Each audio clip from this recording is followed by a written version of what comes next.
Değişik böyle. Bu döküm. Orijinal bir döküm. Softunun birisi ben rüyamda gördüm. Sizin kıldığınız namazlar kabul olmuyor. O da haç put resmi var demiş. Bunun yarısını kırmışlar.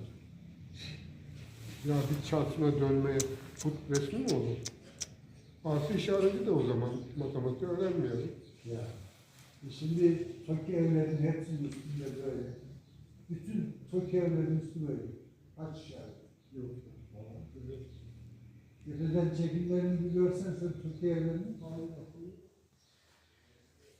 Bunlar rahmet okurken. He. Eski yazıda biçimli şeyler var ya. Dizlerin altına koyup Dizlerini çocukken. Evet. Çok güzel ya şuna. İyi ki işte Allah getirecek beni. Burada şeyler var işte Hazreti Ali, Hazreti Osman bunlar. Ve bu camlarda da yeşil, mavi çok güzel antika camlar var.